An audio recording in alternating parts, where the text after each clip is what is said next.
yung IMEI na number. So iba pala yun mga beshi, yun yung serial number ng phone natin. At ang serial number na tinatawag ay ICCID, yun yung sa serial number ng ating SIM card mga beshi. So yung ICCID ang hanapin natin, lalo na kung hindi na natin makita sa lalagyan or sa SIM card natin sa sobrang tagal na ng ating SIM card. So actually nahirapan ako sa paghanap ng aking serial number or yung ICCID dahil matagal na yung SIM card ko.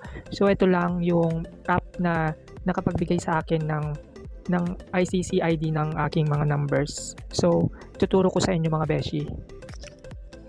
So ito na mga besh yung gagawin natin. So hanapin lang natin yung Play Store kung saan natin ida-download yung app na ito. So i-search natin yung SIM serial number.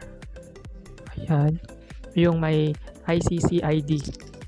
So ayan na mga besh, kung nakita natin yung may ICCID. So ayan yung logo na ganyan mga beshi. So i-install lang natin siya. Ayan, kapag na-install na, pwede na natin i-open dyan. So pwedeng i-open or hanapin nyo nasa iyong gallery. Ayan. So i-click lang natin dyan mga beshi at i-allow lang natin. So pagpasok natin dyan, makikita mo na agad yung ICCID1 and ICCID2. Yan na yung ating serial number mga beshi. Ang serial number mga beshi ay 19 digits. Yung ICCID1 and 2, yan yung SIM1 at SIM2 natin. Ang dami kong sinubukan na app mga best na pang trace sa ICCID ko dahil matagal na nga yung SIM card ko mga best. Yung iba kasi hindi na nag-a-appear yung ICCID ko, kaya ito nahanap ko itong app na to at salamat at meron naman.